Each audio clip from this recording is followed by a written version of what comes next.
The morning sun had barely climbed over the city when everything almost ended on a cracked sidewalk outside a small grocery store.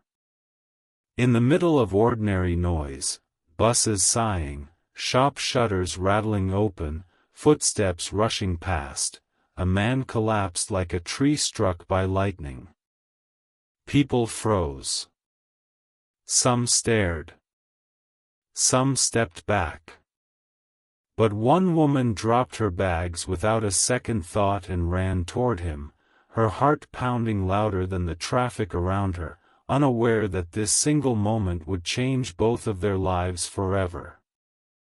If you believe that kindness can rewrite destiny and that second chances arrive when we least expect them, take a moment right now to like, comment, share, and subscribe to the channel, Kindness Journal. Your support helps stories like this reach hearts that need them. Her name was Marina Hale, a 29-year-old single mother who lived life on a tightrope stretched between exhaustion and hope. Every day was a quiet battle. She woke before sunrise, packed lunches, tied small shoes, and counted coins twice before spending them once. Her apartment was small, her walls thin, and her dreams often postponed, but her love for her 6-year-old son, Evan, filled every empty space. That morning, Marina had just finished a night shift cleaning offices and was stopping by the grocery store before picking Evan up from a neighbor who watched him during the early hours. She was tired in the deep, bone-heavy way that sleep could not fix, yet she still smiled at strangers, still believed that decency mattered. The man who fell was Rowan Ashford, though no one there knew his name. To them, he was just another well-dressed stranger in a city full of them. His coat was tailored, his shoes polished, his watch expensive, but none of that mattered when his chest tightened, his breath vanished, and the world tilted into darkness. Rowan had been pushing himself too hard for too long, meetings stacked on meetings, flights without rest, a life driven by profit and pressure. His body finally rebelled under the weight of it all. Marina knelt beside him on the cold pavement, her hands shaking as instinct took over. Years earlier, she had taken a basic first aid course at a community center, never imagining she would use it like this. She remembered the steps through fear and prayer, checking his breathing, calling for help, doing what she could while others hovered helplessly.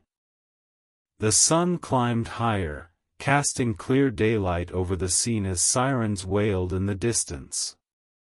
When the paramedics arrived, they took over swiftly, lifting Rowan onto a stretcher. Marina stepped back then, her knees weak, her breath ragged, unaware that her actions had just saved a life. She did not follow the ambulance. She did not ask his name. She gathered her scattered groceries, wiped her hands on her worn jacket, and hurried on to pick up Evan. Life did not pause for miracles when rent was due and a child was waiting. Days passed, then weeks. Marina returned to her routine of cleaning jobs, daycare pickups, and budgeting every cent.